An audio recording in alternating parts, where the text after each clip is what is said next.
अस्सलाम वालेकुम गाइस। आज हम करेंगे 1.5। 1.5 में क्वेश्चन नंबर 1 है find the determinant of the following matrix. Question number 1 है a इज इक्वल टू -1 1 2 और 0। इसका हमने क्या लेना है, डिटर्मिनेंट। डिटर्मिनेंट हम कैसे लेते हैं, इसका हमने लेना है क्रॉस मल्टीप्लिकेशन। -1 को 0 के साथ मल्टीप्लाई करवाएंगे और 2 को हम 1 के साथ मल्टीप्लाई करवाएंगे, क्रॉस मल्टीप्लिकेशन, और दरमियान में माइनस का साइन होगा। -1 को किसी भी वैल्यू को अगर हम 0 के साथ मल्टीप्लाई करवाएंगे तो आंसर 0 ही आता है। -1 को 0 के साथ करवाएंगे तो आंसर 0 आ जाएगा, दरमियान में माइनस है। और 2 को अगर हम 1 के साथ मल्टीप्लाई करवाएंगे तो 2। अब 2 0 -2 तो इक्वल आ जाएगा -2 के। अब सेकंड क्वेश्चन देखते हैं, b इज इक्वल टू 1 3 2 और -2। अगर हम इसका डिटर्मिनेंट लें तो हमने इसमें क्या करना है, क्रॉस मल्टीप्लिकेशन करना है। 1 को -2 के साथ, 3 को 2 के साथ मल्टीप्लाई करना है और दरमियान में हमारे पास माइनस आ जाएगा। तो -2 को अगर हम 1 के साथ मल्टीप्लाई करवाएंगे तो -2, फिर माइनस दरमियान वाला, और 3 2 6, तो माइनस माइनस हमारे पास प्लस हो जाएगा। 6 + 2 कितने होते हैं, 8 हो जाते हैं। इसके बाद है क्वेश्चन नंबर 3, सी का मैट्रिक्स उन्होंने दिया हुआ है 3 2 3 और 2। इसका हम लेंगे डिटर्मिनेंट। इसको भी हम लेंगे क्रॉस मल्टीप्लिकेशन, इसका करेंगे। 3 को 2 6, दरमियान में माइनस, और फिर 3 2 6, तो 6 - 6 किसके इक्वल होगा, 0 के। अब हम आगे करते हैं question number 2, find which of the following matrix are singular और नॉन सिंगुलर। पहले हमें समझना चाहिए कि सिंगुलर और नॉन सिंगुलर क्या होता है। सिंगुलर मैट्रिक्स वो होता है जिसका आंसर 0 आएगा, और नॉन सिंगुलर वो है जिसका आंसर 0 नहीं आएगा। 0 के अलावा कोई भी आंसर आएगा तो वो नॉन सिंगुलर है, अगर आंसर 0 आ गया तो वो सिंगुलर है। अब इन्होंने मैट्रिक्स दिया हुआ है a इज इक्वल टू 3 6 2 और 4। ये मैट्रिक्स है, इसका हम पहले लेंगे क्रॉस मल्टीप्लिकेशन। जैसे हम पहले डिटर्मिनेंट लेते थे वैसे इसका हम डिटर्मिनेंट लेंगे। 3 × 4 12, 6 2 12, और दरमियान में आ जाएगा माइनस। तो 12 - 12 इज इक्वल टू 0। आंसर हमारे पास डिटर्मिनेंट का आंसर जब 0 आएगा तो ये सिंगुलर मैट्रिक्स होगा, अगर 0 के अलावा होगा तो वो नॉन सिंगुलर मैट्रिक्स होगा। इसी तरह हम बी पार्ट देखते हैं इसका। b इज इक्वल टू 4 1 3 और 2। इन्होंने हमें b का मैट्रिक्स दिया हुआ है, इसका हम लेंगे डिटर्मिनेंट। डिटर्मिनेंट कैसे लेते हैं, क्रॉस मल्टीप्लिकेशन करेंगे। 4 × 2 -3 × 1, 4 2 8, -3 1 3, 5 में से हम 3 को माइनस करेंगे, 8 में से हम 3 को माइनस करेंगे तो आंसर आ जाएगा 5। अब ये 0 के अलावा कोई भी इसका आंसर आया तो इसको हम क्या बोलेंगे, नॉन सिंगुलर मैट्रिक्स। अगर आंसर 0 आएगा तो सिंगुलर मैट्रिक्स, अगर 0 के अलावा कोई भी आंसर आएगा तो वो नॉन सिंगुलर मैट्रिक्स। इसी तरह नेक्स्ट क्वेश्चन देखते हैं, c इज इक्वल टू 7 -9 3 और 5। इसको भी हम क्रॉस मल्टीप्लिकेशन करेंगे। 7 5 35, फिर -9 3 27। अब 35 और ये माइनस माइनस हो जाएगा प्लस, इसलिए दरम्यान में प्लस आ गया क्योंकि -9 है और दरम्यान में भी माइनस है, तो माइनस माइनस हो जाएगा प्लस, और 9 3 27। 27 + 35 इज इक्वल टू 62। तो 62 है, 0 के अलावा कोई भी आंसर होगा तो वो नॉन सिंगुलर मैट्रिक्स है, अगर 0 होगा तो वो सिंगुलर है। इसी तरह इसका डी पार्ट भी ऐसे ही है। अब हम आगे देखते हैं question number 3, find the multiplicative inverse of each of the following. A is equal to, उन्होंने ए का हमें मैट्रिक्स दिया हुआ है -1 3 2 और 0। इसका हम पहले डिटर्मिनेंट लेंगे, जैसे हम पहले करते हैं क्रॉस मल्टीप्लिकेशन करेंगे। -1 को 0 के साथ मल्टीप्लाई करवाएंगे, दरमियान में माइनस, 3 2 6, 0 - 6 इज इक्वल टू -6। -6 है, अगर तो 0 होता तो ये सिंगुलर है। अब ये 0 के अलावा है, कोई भी आंसर 0 के अलावा कोई भी आंसर होगा तो नॉन सिंगुलर। अब ये नॉन सिंगुलर है तो ये आगे एग्जिस्ट कर सकता है। अब हम ए का इन्वर्स लेंगे। ए का इन्वर्स का क्या formula, A inverse is equal to 1/a का determinant multiply adjoint A. Adjoint A अब हम कैसे लेते हैं, पहले हम इसका एडजॉइंट लेंगे। एडजॉइंट ए में हम क्या करेंगे, इन दोनों की वैल्यूज़ को हम चेंज कर देंगे, इन दोनों की जगह को चेंज कर देंगे। 0 ऊपर आ जाएगा और -1 नीचे आ जाएगा। और इस वाली साइड पे हम क्या करेंगे, इन दोनों के हम साइन चेंज कर देंगे। ये दोनों प्लस के थे तो इन दोनों के हमने साइन चेंज किए तो माइनस के हो गए। एडजॉइंट हम कैसे लेते हैं, इन दोनों की जगह चेंज करेंगे। 0 और -1 की हम जगह चेंज करेंगे, और -2 और -3 ये कैसे आया, इसके हम साइन चेंज करेंगे। ऊपर देखें, ये ए का डिटर्मिनेंट दिया हुआ है -1 3 2 और 0। -1 और 0 इन दोनों की हम जगह चेंज करेंगे, और इन दोनों के हम साइन चेंज करेंगे, तो ये क्या आ जाएगा, -3 और -2, जैसे यहाँ पे इन्होंने दिया हुआ है। अब हमने एडजॉइंट निकाली है। अब ए इन्वर्स कैसे निकालेंगे, A inverse is equal to 1/डिटर्मिनेंट। डिटर्मिनेंट क्या आया हमारे पास, -6, और एडजॉइंट ए, ये हमने एडजॉइंट ए भी निकाला है। इन दोनों की जगह चेंज किया और इन दोनों के साइन चेंज किए। अब इनमें हम वैल्यूज़ को पुट कर देते हैं। 1/a डिटर्मिनेंट, डिटर्मिनेंट कितना है हमारे पास, -6, मल्टीप्लाई एडजॉइंट ए, ये एडजॉइंट ए है, ठीक है। ये अभी जो हमने यहाँ पे निकाला है। अब ये जो -6 है इसको हम अंदर डिवाइड कर देंगे। अब 0 डिवाइड -6, -2 डिवाइड -6, ये ऐसे कर लें या फिर आप मल्टीप्लाई 1/-6 कर लें, एक ही बात है, ठीक है। अब इसको हम अंदर मल्टीप्लाई कर लेते हैं और जो चीज़ डिवाइड होती है उसको हम डिवाइड कर लेंगे। अब ये 0/समथिंग कोई भी वैल्यू होगी 0 के नीचे तो आंसर क्या आएगा 0। अब 3/6, 3 के टेबल में दोनों जा रहे हैं, 3 1 ज़ा 3, 3 2 ज़ा 6, 1/2 आ जाएगा, 2 1 ज़ा 2, 2 3 ज़ा 6, तो इसी तरह 1/3 आया है, 1/6 ऐसे ही आ जाएगा। तो ये हमारे पास मल्टीप्लिकेटिव इन्वर्स है। आगे हम देखते हैं B part. B is equal to 1 2 -3 और -5। इसका हम लेंगे डिटर्मिनेंट। डिटर्मिनेंट कैसे लेते हैं इसका, हम क्रॉस मल्टीप्लिकेशन करेंगे। अगर आंसर 0 आ गया तो ये सिंगुलर है, अगर नॉन ज़ीरो आ गया तो ये नॉन सिंगुलर मैट्रिक्स है। तो इसका मतलब अगर ये नॉन सिंगुलर मैट्रिक्स है तो ये एग्जिस्ट करता है, बी इन्वर्स हो सकता है। बी का हम इन्वर्स लेंगे। बी इन्वर्स का क्या फॉर्मूला है, B inverse is equal to 1/a का डिटर्मिनेंट। पहले हमें डिटर्मिनेंट इसके लिए चाहिए होगा जो हमने अभी निकाला है, जैसे कि आंसर 1 आया, और मल्टीप्लाई एडजॉइंट बी। इसका हम अभी ज्वाइंट लेते हैं। ज्वाइंट कैसे लेते हैं अभी मैंने बताया था आपको। इन दोनों की हमने जगह चेंज करनी है, 1 और -5, और 2 और -3 की हमने साइन चेंज कर देने। -5 ऊपर आ जाएगा और 1 इधर आ जाएगा। इन दोनों की हमने जगह चेंज किया और इन दोनों की हमने साइन चेंज किया। ये -3 था तो +3 हो गया, वो +2 था और -2 हो गया। अब इसमें इस वाले फॉर्मूले में अब हम उनकी वैल्यूज़ को पुट कर देंगे। 1/b का डिटर्मिनेंट, बी डिटर्मिनेंट क्या आया हमारे पास 1, और मल्टीप्लाई एडजॉइंट। एडजॉइंट हमारे पास ये भी हमने निकाला -5 -2 3 और 1। अब इसको हम अंदर मल्टीप्लाई कर देंगे। 1/1 मल्टीप्लाई -5, 1/1 मल्टीप्लाई -2, 1/1 मल्टीप्लाई 3, 1/1 मल्टीप्लाई 1। इसको हम 1 को नीचे डिवाइड कर देंगे तो ये इसका आंसर आ जाएगा। आगे हम देखते हैं क्वेश्चन नंबर 3। क्वेश्चन नंबर 3 में उन्होंने हमें सी का मैट्रिक्स दिया हुआ है -2 6 3 और -9। इसका हम पहले क्रॉस मल्टीप्लिकेशन करके डिटर्मिनेंट निकालेंगे। आंसर 0 आ गया तो इसका मतलब ये does not exist, A C inverse हमारे पास नहीं हो सकता, ठीक है। अगर इसका आंसर 0 के अलावा था, जैसे हम पिछले क्वेश्चन में कर रहे थे, वो नॉन सिंगुलर था, उस पर लिखा हुआ था कि ये एग्जिस्ट करता है, जैसे ये बी इन्वर्स है ये एग्जिस्ट करता है।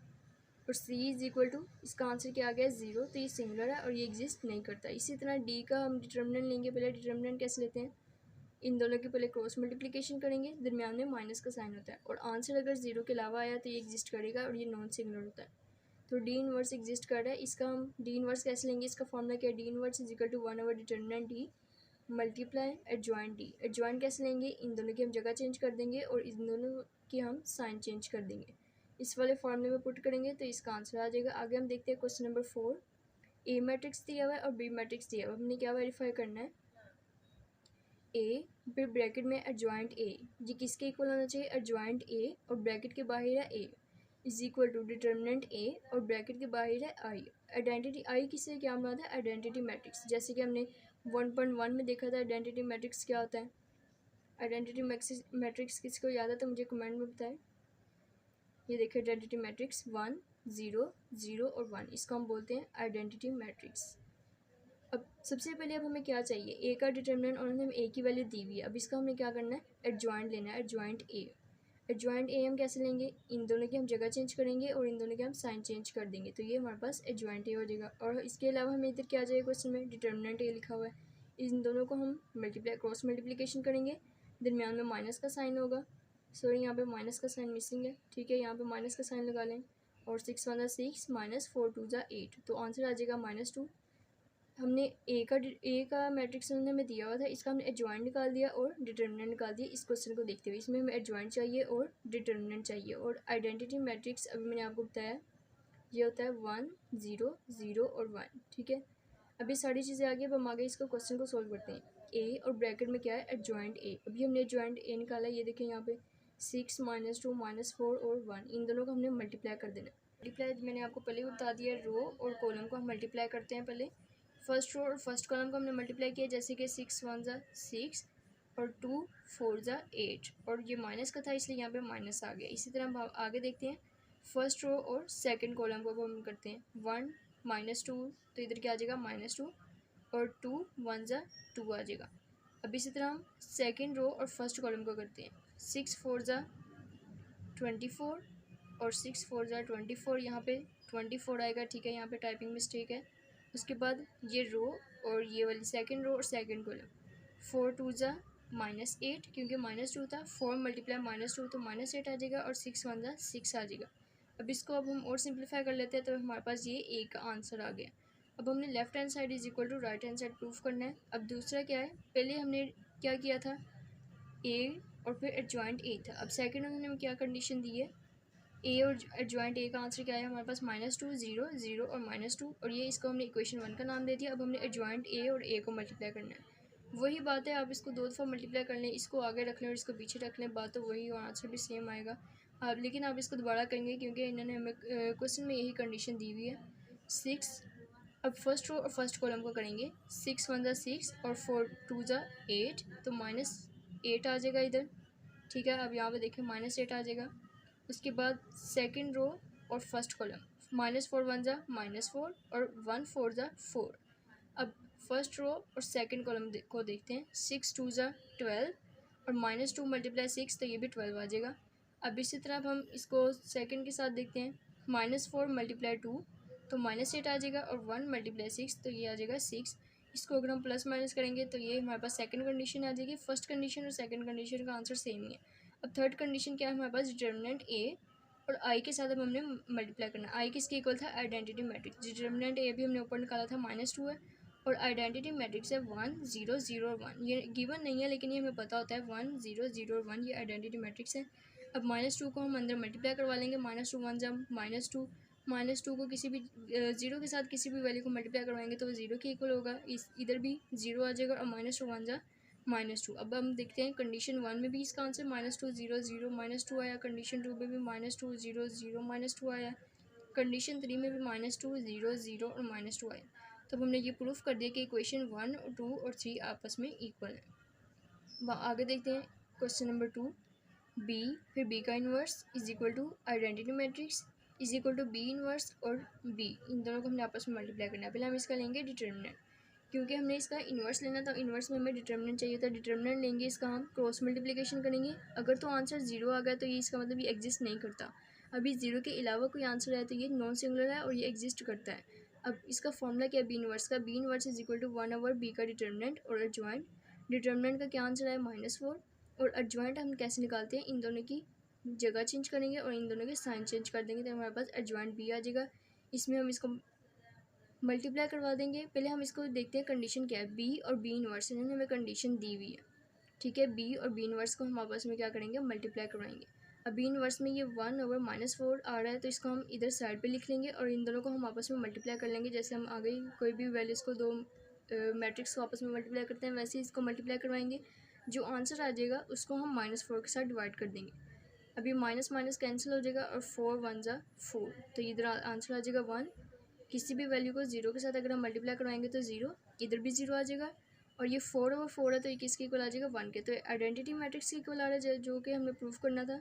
ठीक है, अब आइडेंटिटी मैट्रिक्स को अब हमने दोबारा देखना है कि ये तीनों का आंसर सेम आता है कि नहीं। आइडेंटिटी मैट्रिक्स आई किसके इक्वल होगा, आइडेंटिटी मैट्रिक्स के, तो वो तो सेकंड कंडीशन भी प्रूफ हो गया। अब थर्ड भी देखते हैं, बी और बी इनवर्स को हमने मल्टीप्लाई करना है, ये सेम ऐसे ही है। आगे चलते हैं अब हम क्वेश्चन नंबर 5 पे। Determine whether the given matrix are multiplicative inverse of each other. अब हमने देखना है ये मल्टीप्लिकेटिव इन्वर्स है एक दूसरे के कि नहीं। इन दोनों को हमने आपस में मल्टीप्लाई करवा देना है, रो को कॉलम के साथ। ठीक है, first row first column, first row और सेकंड कॉलम, सेकंड रो और फर्स्ट कॉलम, सेकंड रो और सेकंड कॉलम, इन दोनों को मल्टीप्लाई करवाएंगे। आंसर आइडेंटिटी मैट्रिक्स के इक्वल आ रहा है। The given matrix are multiplicative inverse of each other. Second condition देखते हैं, इन दोनों को हम मल्टीप्लाई करवाएंगे। मल्टीप्लाई जैसे मैंने आपको पहले बताया था, रो को फर्स्ट कॉलम, फर्स्ट रो और सेकंड कॉलम, इसी तरह सेकंड रो और फर्स्ट कॉलम, सेकंड रो और सेकंड कॉलम। इसका भी आंसर आइडेंटिटी मैट्रिक्स के इक्वल आ रहा है, तो ये भी क्या है, multiplicative inverse of each other. Question number 3 देखते हैं अब। क्वेश्चन नंबर 6 से आगे, ए बी का इन्वर्स लेना हमने, is equal to B inverse और ए इन्वर्स। ए बी का इन्वर्स का क्या मतलब है, पहले ए और बी के जो इन्होंने मैट्रिक्स दिए हुए इनको आपस में मल्टीप्लाई करवाना है। जो इसका आंसर आ जाएगा उसका हमने इन्वर्स लेना है। तो इन्वर्स का फॉर्मूला क्या बनेगा, A B inverse is equal to 1/ab का डिटर्मिनेंट और मल्टीप्लाई एडजॉइंट ए बी। पहले हम ये फॉर्मूला लिखेंगे और फिर इसके जो जो रिलेटेड हमें चीज़ें चाहिए होंगी वो हम निकालेंगे। एडजॉइंट ए बी हम क्या करेंगे, दोनों की जगह चेंज करेंगे और इन दोनों साइड्स के हम साइन चेंज कर देंगे, तो हमारे पास एडजॉइंट ए बी आ जाएगा। और डिटर्मिनेंट जैसे हम इन दोनों का क्रॉस मल्टीप्लिकेशन करते हैं और आंसर अगर 0 आ गया तो इसका मतलब ये एग्जिस्ट नहीं करता, ये यहीं पे क्वेश्चन खत्म हो जाएगा। अगर ये 0 के अलावा कोई आंसर आ जाए तो इसका मतलब ये एग्जिस्ट करता है। अब ये एग्जिस्ट करता है क्योंकि आंसर इधर 48 आ रहा है। अब हम इसका क्या करेंगे, ए बी इनवर्स, इस फॉर्मूले में हम वैल्यूज़ को पुट कर देंगे, 48 को डिवाइड कर देंगे, इसका आंसर आ जाएगा ये है लेफ्ट हैंड साइड। उसके बाद राइट हैंड साइड को हम प्रूफ करेंगे, B inverse is equal to B inverse dot A inverse. पहले हम इन दोनों का अलग-अलग इन्वर्स लेंगे, पहले हम बी इनवर्स लेंगे, फिर हम ए को इन्वर्स करेंगे। बी इनवर्स करने के लिए हमें पहले बी का डिटर्मिनेंट, फिर इसका ज्वाइन, और इसका फॉर्मूला देखिए, B inverse is equal to 1/, B का डिटर्मिनेंट और अज्वाइन बी। इस फॉर्मूले में हम वैल्यूज़ को पुट करेंगे, हमारे पास बी इनवर्स का आंसर आ गया। उसके बाद ए का पहले हम डिटर्मिनेंट लेंगे, इसका ज्वाइन लेंगे, और इसका फॉर्मूला क्या है, ए इनवर्स 1/, ए का डिटर्मिनेंट मल्टीप्लाई अज्वाइन ए। इस वैल्यू में हम वैल्यूज़ को पुट करेंगे, इस फॉर्मूले में हम वैल्यूज़ को पुट करेंगे, तो हमारे पास इन दोनों के आंसर आ गए हैं, ए इनवर्स और बी इनवर्स। अब 1/6 मल्टीप्लाई 1/8, इसको हम बाहर कर लेंगे ब्रैकेट के, और 6 8 ज़ा 48 हो जाएगा, और इसका हम मल्टीप्लाई कर लेंगे, और लास्ट पे हम 48 को इस पर डिवाइड कर लेंगे, तो इसका आंसर आ जाएगा। इसी तरह ये क्वेश्चन नंबर 2 भी बिल्कुल सेम है, इसको आप खुद करें। इसके बाद ये एक्सरसाइज आज हमारे पास कंप्लीट होती है। नेक्स्ट हम करेंगे 1.6।